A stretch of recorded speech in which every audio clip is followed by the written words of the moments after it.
আসসালামু আলাইকুম। আজকের এই ভিডিওতে আপনাদের দেখাবো একটি ওয়াইফাই তারের মধ্য দিয়ে কিভাবে আপনারা ওয়াইফাই সংযোগ এবং বিদ্যুৎ উভয় সংযোগ নিয়ে যেতে পারবেন। অর্থাৎ একটি টু স্টেট কেবলের মধ্য দিয়ে ওয়াইফাইয়ের সংযোগ এবং তার সাথে বিদ্যুতের সংযোগটিও কিভাবে নিয়ে যাবেন। তো এই ভিডিওটি আমরা ৩টি স্টেপে আপনাদের দেখাবো। প্রথম স্টেপ হচ্ছে এটা কিভাবে কাজ করে, দ্বিতীয় স্টেপ এর ডায়াগ্রামটি এবং তৃতীয় স্টেপ কিভাবে তৈরি করবেন। তো এটি হলো মূলত পিওই সিস্টেম। তো আপনারা অনেকে জানেন পিওই অ্যাডাপ্টারের দাম অনেক হয়, মোটামুটি ৬০০ থেকে ১,০০০ টাকার মধ্যে। তো এই খরচটা বাঁচানোর উপায় হচ্ছে এই পদ্ধতিটি। তো এখানে দেখেন এটা কিভাবে কাজ করে। প্রথমে এই যে অ্যাডাপ্টারটি দেখেন, এটা কিন্তু সরাসরি আমরা রাউটার অথবা সুইচে প্রবেশ করিয়ে দেই। কিন্তু আমরা সেটা করিনি, এটা করেছি কি, এই তারটা নিয়ে এসে দিয়েছি আমরা টুইস্টেড কেবল অর্থাৎ ক্যাট6 কেবলের এক প্রান্তে দিয়ে দিয়েছি এবং অপর প্রান্তের মধ্য দিয়ে ঠিক সেই রকম একটি গোল পিনের মাথা জয়েন করে নিয়েছি এবং সেটি আমরা সুইচে দিয়ে দিয়েছি। আপনারা চাইলে এটা রাউটারেও দিতে পারবেন।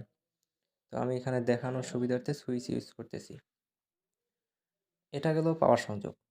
তো একটা তারের মধ্যে ৮টা তার থাকে, যেখানে ৪টা তার হলে 10/100 এমবিপিএস এর সংযোগ প্রদান করা সম্ভব। তাই আমরা ৪টা তারকে ওয়াইফাই সংযোগের জন্য ব্যবহার করেছি এবং বাকি 4টা থেকে 2টাকে ইলেকট্রিসিটি হিসেবে ব্যবহার করেছি।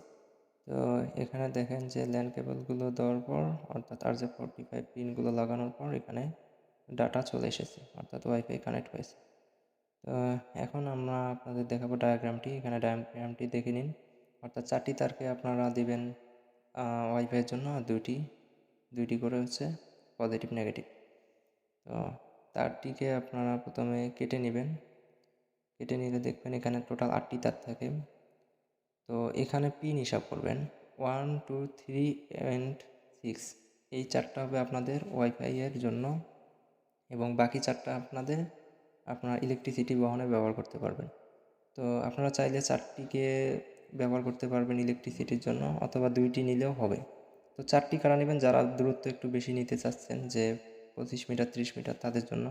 আর যারা কম দূরত্বে হবে যাদের, তারা 2টি তার নিতে পারেন, কারণ এখানে এক পেয়ার করে থাকে। তো এক পেয়ারে আমি 2টি পেয়েছি, এই 2টিকে ইউজ করব। আর আমার আর 2টা তার অতিরিক্ত পড়ে থাকবে। তো আপনাদের সুবিধা মতো নেবেন। তো এখানে আপনি একটা পাওয়ার পিন সকেট নেবেন, যেখানে একটি পজিটিভ নেগেটিভ পয়েন্ট থাকবে।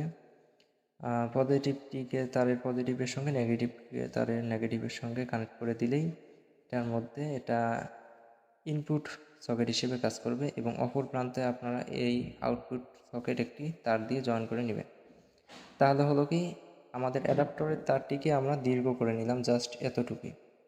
এখন এই তারটাকে দীর্ঘ করতে হলে আলাদা তার ব্যবহার করতে হতো, কিন্তু আমরা সেটা না করে ক্যাট6-এর যে তারটি সেটাকেই আমরা ব্যবহার করে আমাদের অ্যাডাপ্টরের তারটিকে দীর্ঘ করে নিয়েছি।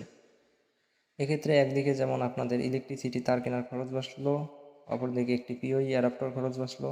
টোটালি হিসাব করলে দেখা যায় প্রায় 1000 টাকার খরচ আপনাদের বেঁচে যাবে। তো আপনারা যদি চান এভাবে তৈরি করে নিতে পারেন। তো ভিডিওটি যদি ভালো লাগে অবশ্যই লাইক করবেন, কোনো কিছু জানার থাকলে কমেন্ট করে জানিয়ে দেবেন, আর চ্যানেলটি সাবস্ক্রাইব করে রাখবেন যাতে এইরকম নতুন নতুন ইনফরমেটিভ ভিডিও আপনাদের সঙ্গে শেয়ার করতে পারি, এবং ওয়াইফাই রিলেটেড ভিডিও তো থাকতেছেই। তো আমাদের প্রজেক্ট মোটামুটি রেডি। এখানে দেখেন পাওয়ার কেবলটি দিয়ে দেওয়া হয়েছে এবং ওয়াইফাইয়ের যে ল্যান কেবলটি সেটাও দিয়ে দেওয়া হয়েছে সুইচে। আপনারা এটাকে সরাসরি রাউটারে ইন করতে পারেন। ভিডিওটি সম্পূর্ণ দেখার জন্য আপনাকে অসংখ্য ধন্যবাদ।